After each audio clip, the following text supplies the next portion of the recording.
مبارك النكاح من سنتي ما قال النبي والصحيح نكاح مبارك نكاح مبارك زواج مبارك النكاح من سنتي ما قال النبي والصحيح نكاح مبارك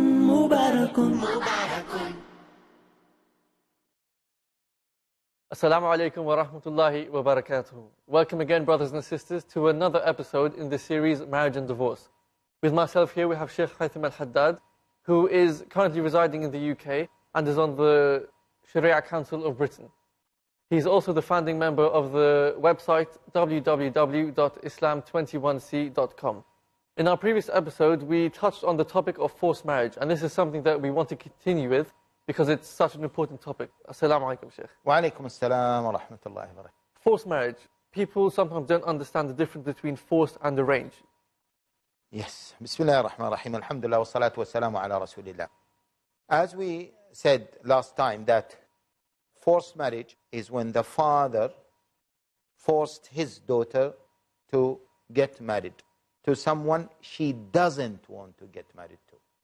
Now, the arranged marriage is, in some extended families, they would agree that this person will marry to this person when they grow up, or the father promises another person to marry his daughter, something like this. And then the father goes to his daughter and he says to her, well, we chose a good person for you, etc., etc. And then she accepts it. And of course, in this case, there's acceptance from the three parties. In this case, as you said, there is acceptance from three parties. But in the first one, there is no acceptance from the main party, who is the future wife or the lady. Now, the Prophet ﷺ clearly said, لا تنكح البكر حتى تستأذن ولا تنكح الأيم حتى تستأمر. Yeah, there are different narrations of this statement. Yeah. So the Prophet ﷺ said that the previously married lady, she should not be married until she is consulted. And the virgin lady should not be married until her opinion is sought. Okay. In the other narration of this hadith, the Prophet ﷺ said, Al-ayyimu ahaqqu binafsiha. The ayyim, the previously married lady, had more right over herself. Because she has experience. She has experience. But this does not mean that she can marry herself by herself without the permission of her wali. This is, by the way, as we mentioned this is a common mistake. Many people think that the previously married lady can marry by herself without the consent of her wali. If the audience, if the brothers and sisters remember the ayah in Surah Al-Baqarah that we quoted previously, and the story of Ma'qil ibn Yasar, وَإِذَا طَلَّقْتُمُ النِّسَاءَ فَبَلَغْنَ أَجَلَهُنَّ فَلَا تَعْضُلُوهُنَّ أَن يَنكِحْنَ أَزْوَاجَهُنَّ إِذَا تَرَاضَوْا بَيْنَهُم بِالْمَعْرُوفِ. The adl issue. And we said in the reason for the revelation of this ayah is that a person called Ma'qil ibn Yasar. Ma'qil ibn Yasar, by the way, he is the one whom the Prophet ﷺ, or who reported the hadith of the Prophet ﷺ, تَزَوَّجُ الْوَدُودِ الْوَلُودِ, marry the loving and the fertile lady. Anyway, Ma'qil ibn Yasar said that he wed his sister to a person, and then that person divorced his sister. The iddah was over, without reconciling. Then this person, along with his sister, agreed to remarry again. So this husband applied again or proposed again to marry his ex-wife. Ma'qil ibn Yasar, the brother of the sister, Who is the wali in this case? who was the wali in this case, refused. He said, you broke my honor. You deceived me. I gave you my sister, you got married to her, etc., and then you divorced her. No, I will not allow you to marry her again. Which means that even the previously married sister or lady, she needs a wali. Because Allah Jalla wa Ala said, فَلَا تَعْضُلُهُنَّ, don't stop them from marrying their ex-husbands. So she was married. And this means that he could stop her. He could stop her. This means that he could stop her, although she was previously married. Yeah? So, the conclusion is that whether previously married or virgin, it is not allowed for the wali, including the father, to force them to marry someone they don't want to marry. They refuse to marry. Yeah? And there was one narration, Ibn Abbas radiallahu ta'ala anhu said that a virgin got married against her will. She came to the Prophet ﷺ. The Prophet ﷺ refused or rejected the nikah. And there was another story, a lady called Khansa. Her father married her to someone or wed her to someone she didn't like. So she came to the Prophet ﷺ, and again he rejected the marriage, or he refused the marriage. Now, so this is forced marriage, and it is clearly prohibited in Islam. If it happened, the scholars have two views regarding its validity.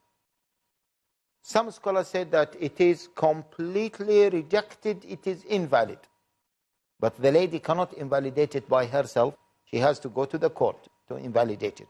Because, again, she will act as what? The judge, the jury, the executor.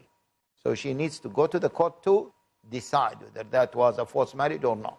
And once it is proven, yeah, then she has the right The marriage should be annulled. for the marriage to be annulled. Now, some other scholars said, هو موقوف على إجازتها له. Means, if she agreed, yeah, then the marriage is valid. If she disagreed, then she goes to the court to annul the marriage. What is the difference? Those scholars who said that she has the right to annul the marriage, they said the marriage, we use the word annulled. Maybe annulled is not the exact word, because they said the marriage in the first place is not valid. So there's nothing to annul. There is nothing to annul. But that has to be confirmed by the court.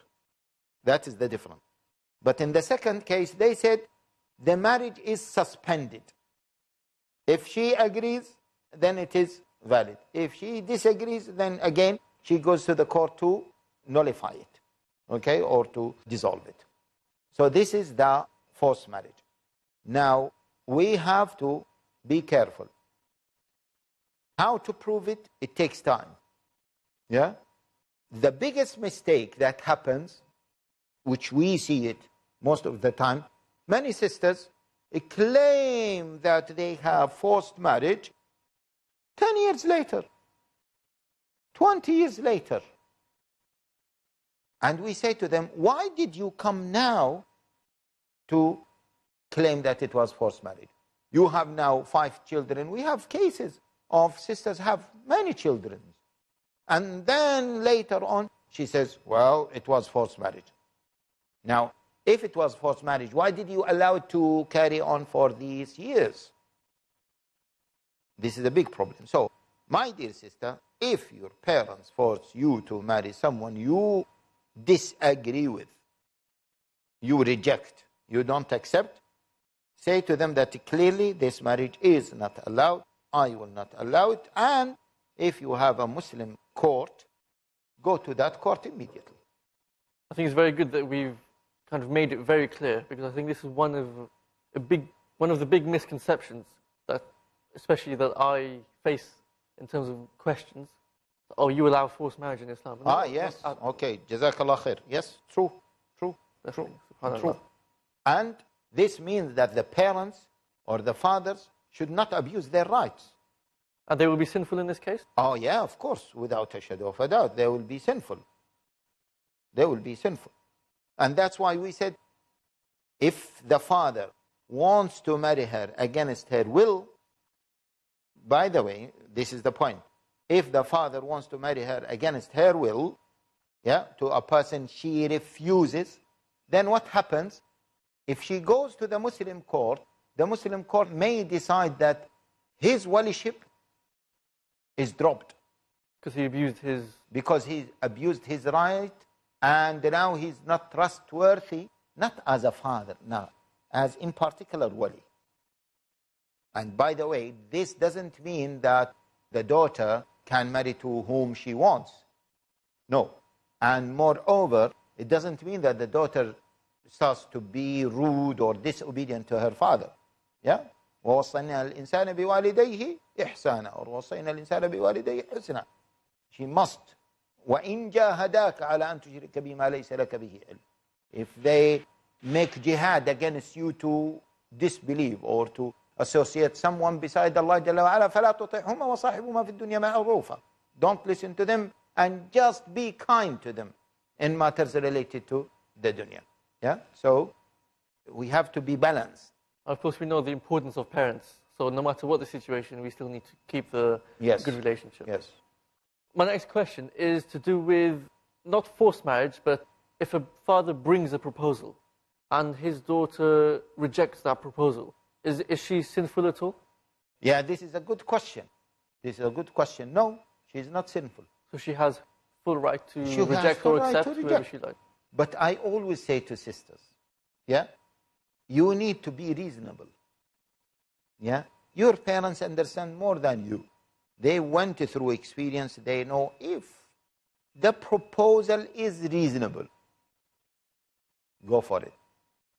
I prefer that you go for a reasonable proposal by your parents or offered to you through your parents rather than going for a proposal to you against the will of your parents. By the way, we are talking about how to fix our affairs in marriage. This is an essential point, because later on, if this marriage was blessed or giving the blessings of your parents, they will support you a lot. But if this marriage was not supported by your parents, they will let you down. Inshallah, we'll continue the discussion after the break. Brothers and sisters, please return to us where we will continue this important discussion. And inshallah, we will see possibly what happens if the son rejects a proposal. Assalamu alaikum wa rahmatullahi wa barakatuh. النكاح من سنتي. Marriage or divorce? What's Islamic ruling? Nikah. Solution or problem? Heaven or hell? There is a misconception. You choose. Beauty, wealth, family status, virtue. Decide what you want. Decide your choice. Be sad or be happy. It's your choice. Join Dr. Zakir Naik in Better Half or Bitter Half every Friday at 6:30 p.m. and repeat telecast at 9:30 a.m. UK on Peace TV. Most countries of the world ban bullying. They fight it in their schools and universities. A lot of us are being bullied differently every single day. Some come up to us and say, do this, while others say, don't you dare. Some say this is halal, while others say, nope, this is haram. Are you confused? Do you feel lost? Join me in Umdat al-Ahkam, where with the grace of Allah, we will learn the proper knowledge from the Quran and from the Sunnah, which would help stop this kind of bullying. Join Asim Al Hakim in Umdatul Ahkam next on Peace TV. النكاح من سنتي. Assalamu alaikum wa rahmatullahi wa barakatuhu. Welcome back, brothers and sisters. We shall continue this discussion with our Shaykh Haitham Al Haddad on the topic of the wali. And at the moment, we are just in the middle of discussing what happens if the daughter rejects a proposal that her father brings. Assalamu alaikum, Shaykh. Wa alaikum assalam wa rahmatullah. We just said that the daughter has every right, she has her right to reject or accept the proposal from her father. And whatever she chooses, she will not be sinful for it. But it is better to go with the father's choice. Yes, I always advise my dear sisters, my dear daughters, to go for the choice, if it is reasonable, if it is a reasonable choice, of her parents. Why? Because they will support her a lot. Okay? This is one thing. And the other thing is, there will be no tension between the parents and this person because he came through them. Now, some sisters are perfectionist, idealistic, dreaminatistic. Is this a correct English word? It's a new word. A new word, yeah. We can introduce this word. Because English language, by the way, you can introduce words into it, unlike Arabic. You have to follow certain rules. What do I mean by this? They have a lot of, so many dreams. Oh, later on, I will receive a proposal from a brother who is fully practicing and who is handsome and who is loving, who is caring, who is like the Prophet ﷺ. Now, is this real? No. This is real. And because of this, many sisters delay. Yeah? Delay, one case, another case, delay, and then they reach the age of 30. When they reach the age of 30, obviously, in most communities, most men will not be interested. Yeah? And she will not receive good proposals. The amount and the quality might reduce. The amount and the quality. Yeah. And then she might, what happens, she might be qualified. Then she will not accept anyone. And then she might start receiving proposal to be a co-wife.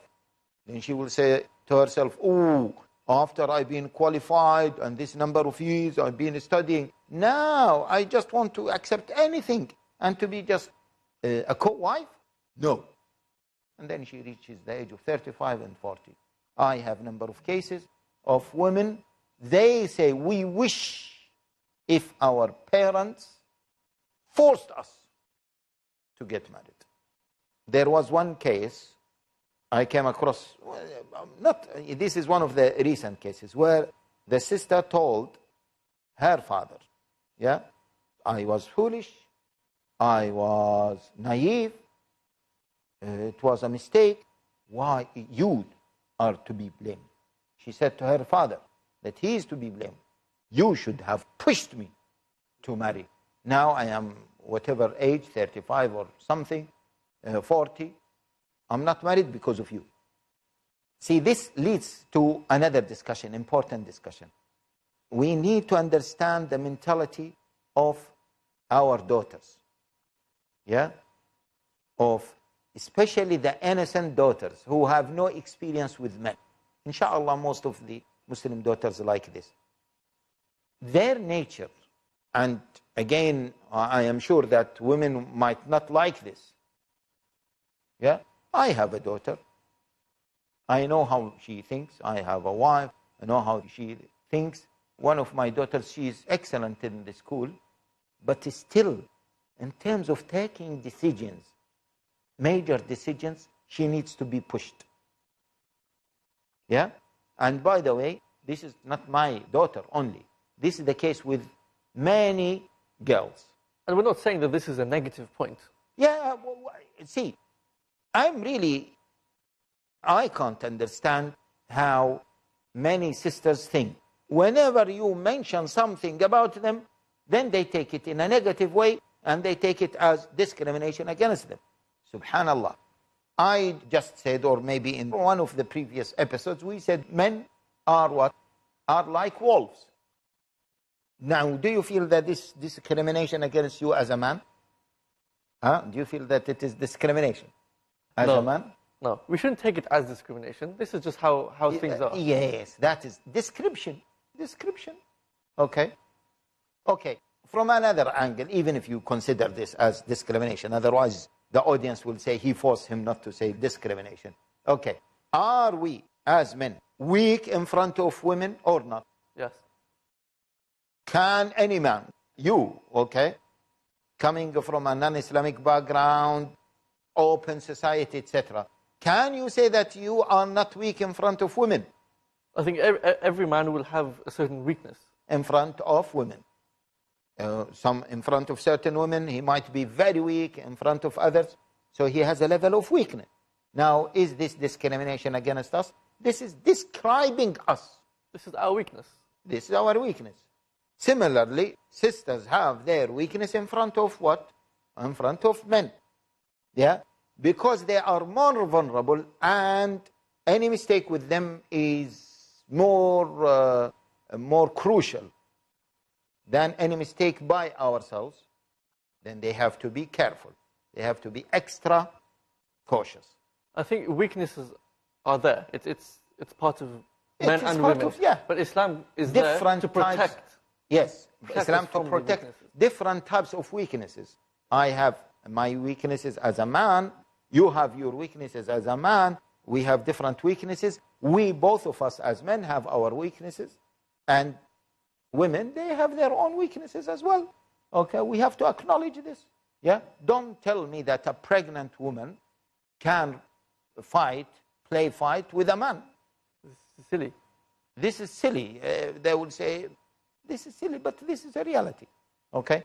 Now, the issue is, if the proposal is reasonable, yeah, the father should push his daughter, push, not force, push. What do we mean by push?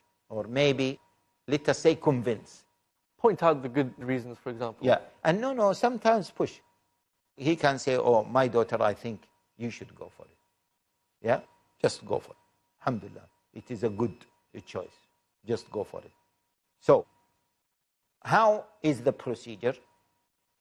The man, the wali, received a proposal, yeah, from a brother to marry his daughter. So, I received the proposal, okay, I will take this proposal to my daughter. I'll say to her, my dear daughter, there is a brother, these are his qualities, A, B, C. He proposed to marry you. What do you think? Generally speaking, she might say yes. She might say no. If me as a father is convinced that this brother is a suitable brother, if she says no, then my dear daughter, why? See what her reasons are. Why? She says, if she says, I'm not interested now, I want to complete my degree. Now, parents have to be careful. This is an alarming thing. She is not realizing what she is about to do. Yeah? This is the dynamic. If she says, well, he's not practicing. Is he not practicing? Let us discuss it. Sometimes I need to persuade her. No, my dear daughter, study is important, but it is more important for you to get married. Now, later on, once you finish your study, your age will be like this. A few men will be interested. This is a good brother. This is a good choice. Let us go for it. So I need to approach her, persuade her, maybe at one point just push her. Okay? There is no harm of saying this, and we are not embarrassed to say this because this is the reality. Why? Because we don't want sisters, yeah, to come later and to say, I don't want my daughter to come to me later on and to say, I did not marry because of you. Why? Because you did not push me. I was naive. I wanted to finish my study. Yeah? And now, I am sure, among our audience, there are many sisters who wish they were pushed, because I came across many of them. In fact, many sisters said, we don't mind to be a co-wife, a second wife, a third wife. And some of them, subhanallah, some of them, I came across cases that the sister is saying, even if he comes to me once a month, I just need a child from him. I don't want to say this, but we have to say the reality. They say, I just want a child. And some of them, even they say, maybe it is not, they say, let him, I want a child from him, and even if he wants to divorce me after that, I don't mind. Subhanallah. Some of them even they say, we don't want any maintenance. We have our houses, but we want a child. This is my dream, to have a child. A child to say to me, mother, mom, to hug me, to hug him. That's all. Jazakallah khair, Sheikh. Some very important points there for us all to learn, inshallah. Brothers and sisters, Jazakumullah khair for attending this discussion with us. We hope that you come in the next episode where we will continue to discuss the importance of the wali and the role of the wali, and also forced marriage and arranged marriage. Assalamu alaikum wa rahmatullahi wa barakatuh. نكاح مبارك زواج مبارك